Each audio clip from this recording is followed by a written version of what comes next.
If I say that we can be together as a nation only because we share a certain common language or a certain common religion, do you see the dangers that come with it?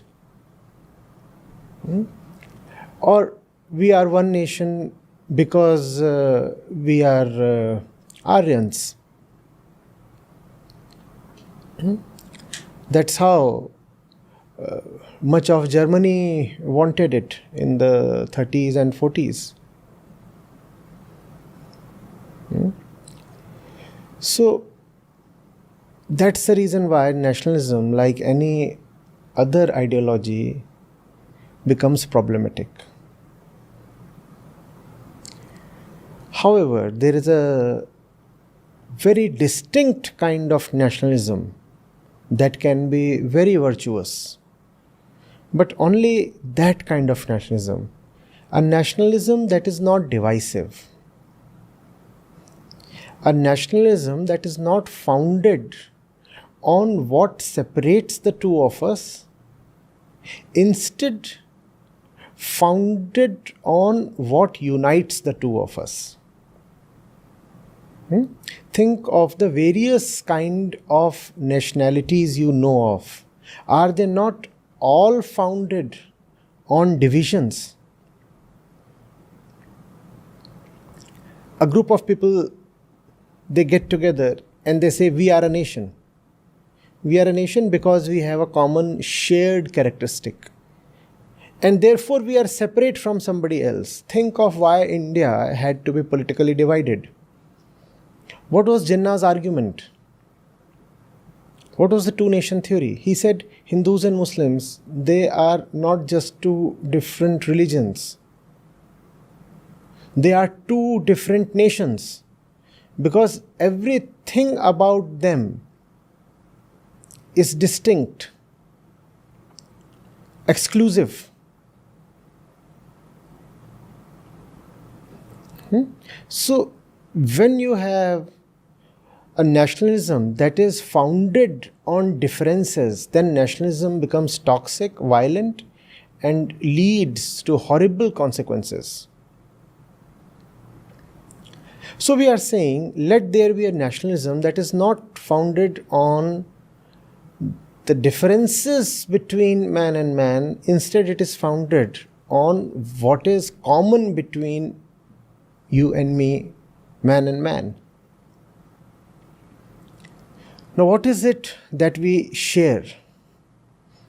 Now that takes us into philosophy, rather metaphysics. What is common between the two of us? If you look at one person and then at another, you would only perceive differences, right? Even if you say that they share a common language, the dialect or the accent would be different. Even if you say that they share a common religion, yet they might be investing themselves in different stories or different verses or different gods. So, by definition, one person is always very distinct from the other, and the differences are countless. Man is different from woman, is he not? The young person is different from the old person. The rich says he is different from the poor. Right? The ones living in the East say we are different from the Westerners. Pakistan got made on the basis of religion, but then had to be divided on the basis of language. So differences never end. You find one commonality, and behind that commonality there would be 10 differences lurking. The moment you found your nationalism on something that is not absolutely universal, you are just inviting discord, strife, hatred, limitations. And none of that is any good, obviously. Are you getting it? Huh? So, the Germans say we are one people, the French say we are another people. The Brits say, oh, we belong to Europe, but we still are a distinct class. We don't even want to be a part of the Euro. Huh? Why do we do that? Because the ego thrives only in differences. The ego loves to have boundaries. Ego is another name for boundaries. The bounded self is called the ego. Right? So most of the nationalism that you see actually arises from the ego and is therefore not auspicious at all. You need a nationalism that arises from something beyond the ego. And therefore I say, let there be a nationalism based on the unifying principle. That unifying principle, as far as I have seen, is enunciated most clearly in Vedanta. I do not say it is not mentioned or pointed at anywhere else. But Vedanta spells it out quite neatly. That unifying principle is called the borderless self, Atma. That clarity which is not tainted by personality. When you say you know something, when you say you believe in something, when you say you understand something, that is never pure or absolute, because that is colored by, marred by, spoiled by your particular personality. So the Hindu has one belief, the Muslim has another belief, the Christian has another one. Right? You believe in one thing when you are 15. By the time you are 35, your beliefs change. So our thoughts, our ideologies, opinions are not absolute. There is a long shadow of our personal self over them. And therefore all ideologies, we said, are not really worthy of being given a very high position. They cannot be seated as the absolute. Vedanta talks of that which dissolves the differences between us. That which dissolves the ego itself, because the ego is what separates the two of us, right? When I say I mean that I am distinct from you. The ego is the divisive principle. I implies separation. The moment I say I mean me versus the world. I am there and the world is separate or distinct. So I say I, you too say I, and the moment we utter I, we mean that the two of us are not the same. I-ness is separation. Therefore, I-ness is suffering. Getting it? Hence, can we have a nation that is founded with the objective to dissolve I-ness? No. Remain patient. Let's not declare this as too absurd or impractical or utopian. Can we have a nation founded with the very objective to create conditions in which the ego is dissolved or sublimated or purified, only that kind of nationalism is proper. Let's create a nation that does not exist to quarrel with the others, that does not exist to stand separate from the others.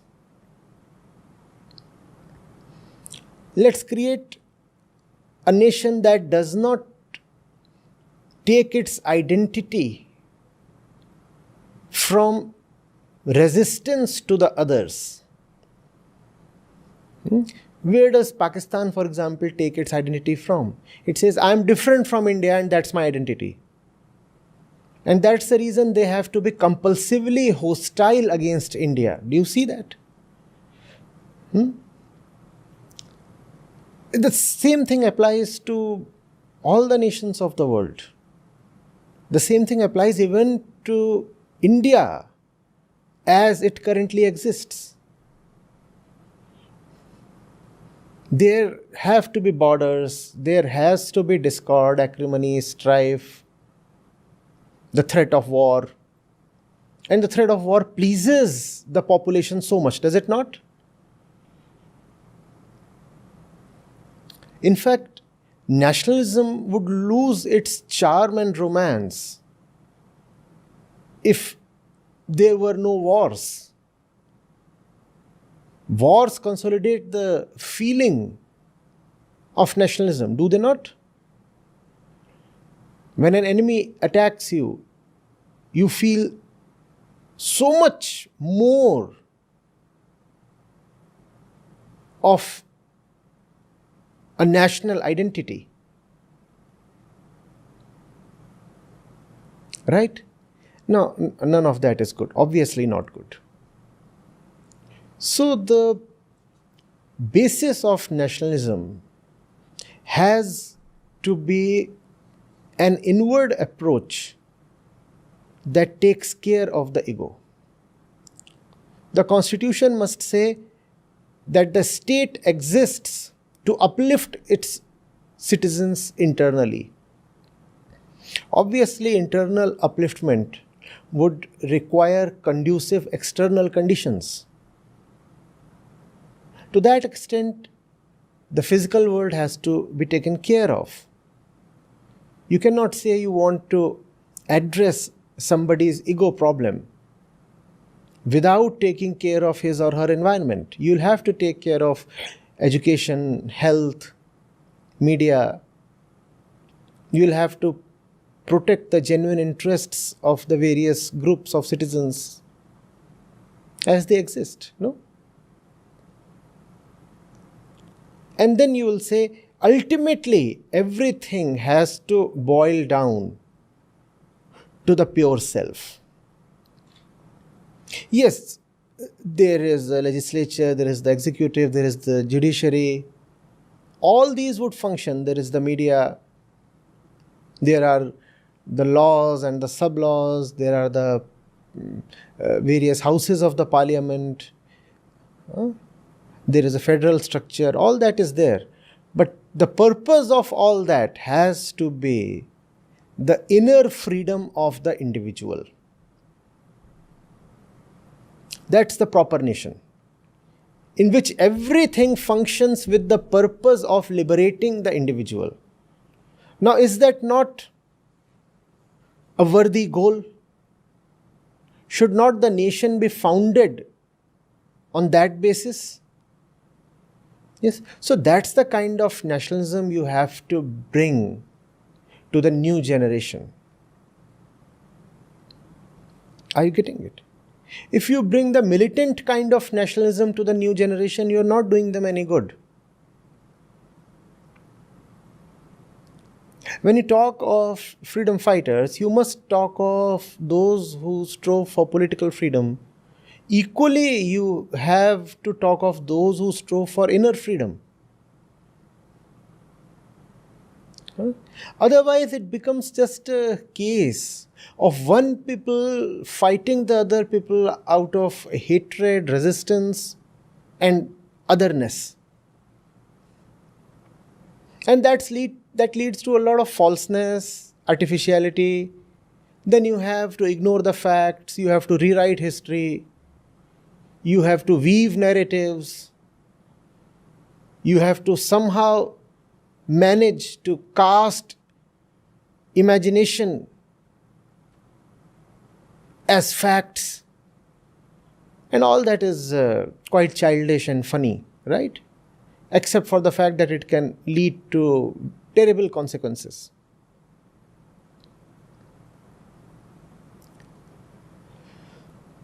So, bring the reality of life to the young.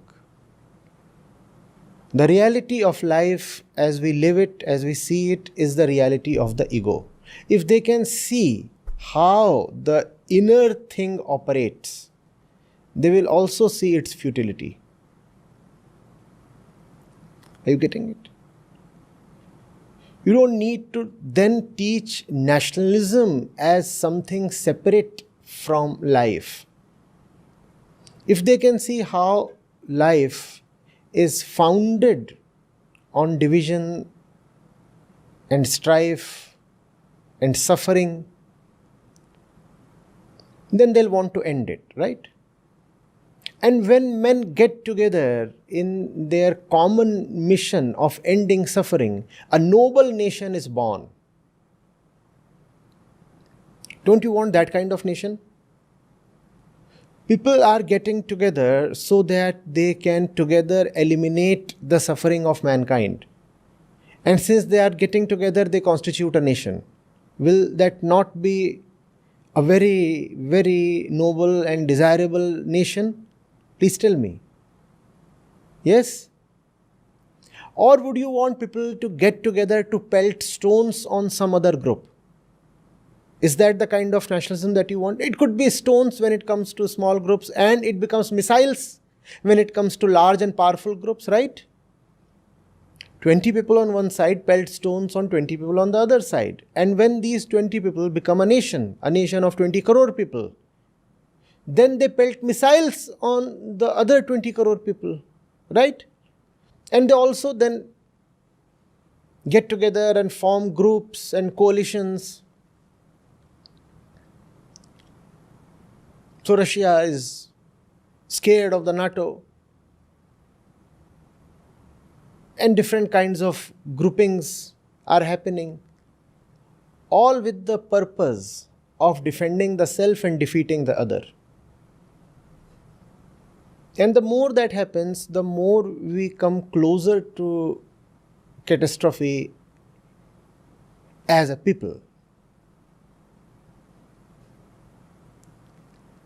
Are you getting it? Huh? We do not want to repeat history. In history, nations have never been founded on the right basis. And therefore, those who could understand life, like we said Tagore, had to reject nationalism. They said nationalism is the worst kind of toxicity. Huh? Let's not reject nationalism per se. Let's just say, let there be an all-embracing nationalism. Let there be a unifying nationalism. Let there be an enlightened nationalism.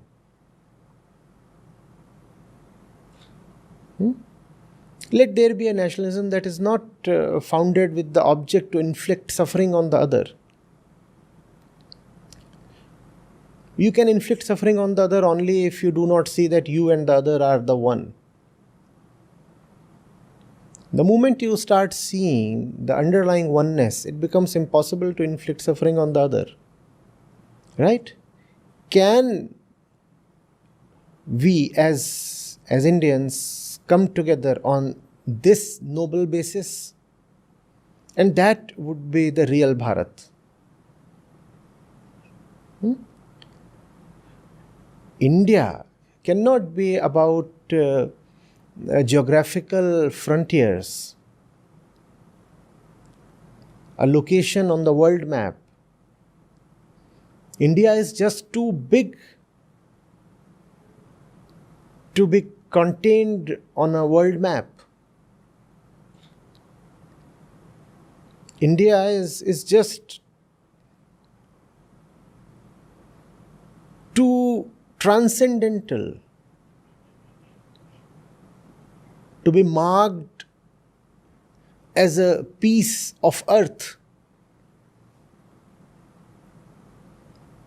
Who is an Indian? An Indian is someone who understands the very basis of life. The one who sees that you are born to be liberated. Only such a fellow deserves to be called an Indian. Because India, not the political country India, I'm talking of the real India, I'm talking of the very concept of Bharat. The real India is founded on understanding, realization, bodh. We want to understand. India is the place where the urge to understand hit the human for the first time. India is the cradle of religion itself. And true religiosity is about understanding life and therefore getting liberated from its bondages. That's who an Indian is, who wants to understand what this thing called the self is, what is meant by relationships, who am I, who is the other one, what is this thing called life, why am I alive, what is death. Only someone who is conscious enough, keen enough, and courageous enough to go into these questions deserves to be called an Indian. And that's the kind of nationalism we need. A nationalism founded on understanding. From where I am looking, 140 crore people do not deserve to be called as Bharatiya. They may continue to hold the Indian passport, that's a separate matter. But when it comes to being Indian nationals, well, that's a very elite thing. That's a thing that requires a lot of qualification. Being a citizen is another matter. Desh and Rashtra are not the same.